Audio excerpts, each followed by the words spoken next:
শুভেন্দু অধিকারীকে কাছে পেয়ে কেউ কেউ কান্নায় ভেঙে পড়লেন। এই মুহূর্তে শুভেন্দু অধিকারী বিভিন্ন অভিযোগের কথা শুনছেন। আমাদের সঙ্গে এই মুহূর্তে রয়েছেন আমাদের প্রতিনিধি উজ্জ্বল মুখোপাধ্যায়। উজ্জ্বল, গ্রামবাসীরা মূলত কোন কোন অভিযোগগুলো শুভেন্দু অধিকারীর সামনে রাখছেন? দেখো, তোমাকে ছবিটা দেখাই। শান্তনু যে ছবি দেখাচ্ছেন, প্রায় 2.5 ঘন্টা সন্দেশখালীতে কাটালেন শুভেন্দু অধিকারী।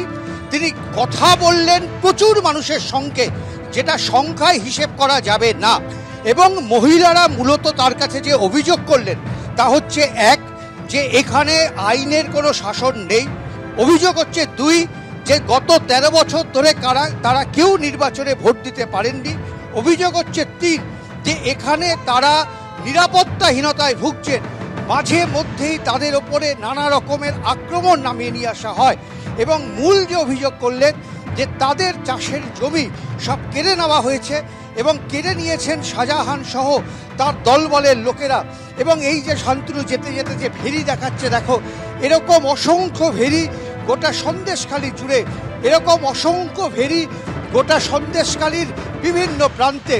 মহিলাদের অভিযোগ, স্থানীয় বাসিন্দাদের অভিযোগ, যে এই যে ভেরিগুলো দেখতে পাচ্ছেন, এগুলো সব একসময় চাষের জমি ছিল, কিন্তু সেই চাষের জমি কেড়ে নিয়ে সেগুলোতে ভেরি করে দেওয়া হয়েছে এবং কাউকে কোনো টাকা দেওয়া হয়নি।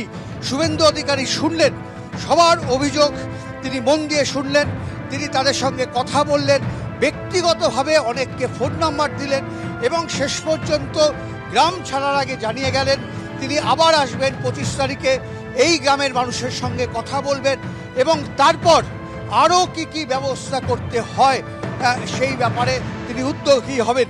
আমরা দেখলাম শুভেন্দু অধিকারী যখন ঢুকছেন, এই যে বিশাল মহিলা বাহিনী, তারা কেউ উলু দিয়ে, কেউ শাঁখ বাজিয়ে তাকে অভিনন্দন জানাচ্ছেন, তার জন্য রাস্তায় অপেক্ষা করেছেন। অর্থাৎ জোর করে জমি দখল করে ভেরি তৈরি করা, বছরের পর বছর ধরে ভোট দিতে না পারা, নিরাপত্তাহীনতায় ভোগা, এরকম একাধিক অভিযোগ আজ শুভেন্দু অধিকারীর সামনে তুলে ধরেন গ্রামবাসীরা। তুমি আমাদের সঙ্গে থাকো।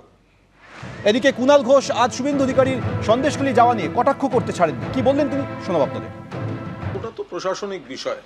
যদি কেউ গন্ডগোল করতে যাওয়ার একটা উদ্দেশ্য নিয়ে কোথাও রওনা হন, সেখানে পুলিশ প্রশাসন তার কাজ করবে এবং সেখানে কোর্ট যা বলেছে তাই হবে। এমন কোনো ঘটনা ঘটেনি। গোটা বিষয়টা হচ্ছে যে সন্দেশখালী একটা বড় জায়গা, তার মধ্যে একটা পকেট, সেই পকেটটায় তৃণমূল শক্তিশালী নয়, ওই জায়গাটা তৃণমূলের ডিফিট হয়। তো যে জায়গাটায় তৃণমূল বিরোধীরা বেশি, সিপিএম বেশি, সিপিএম আরএসপি ছিল, পরবর্তীকালে অনেকে বিজেপিতে জয়েন করেছেন, তো সেই নিজেদের জায়গাটায় সাজানো কিছু লোকজন, তো সেই জায়গাটায় শুভেন্দু অধিকারী বা শঙ্কর ঘোষ তারা গিয়েছেন। এর মধ্যে নতুনত্ব তো কিছু নেই। যে ধরনের অভিযোগগুলো বলা হচ্ছিল, লাগাতার এই হয়েছে, ওই হয়েছে, সেই হয়েছে, তার একটা শব্দ শোনা যায়নি। কোথায় রাস্তায় গর্ত আছে, আমাকে এই করতে দিনই, ব্যক্তিগত পরিসরের কিছু সাধারণ বিবাদের যে ধরনের কিছু অভিযোগ থাকে, সেরকম টুকরো টাকরা যেগুলো সামনে আসছে। সিপিএম বিজেপি হাতে হাত ধরে চলছে।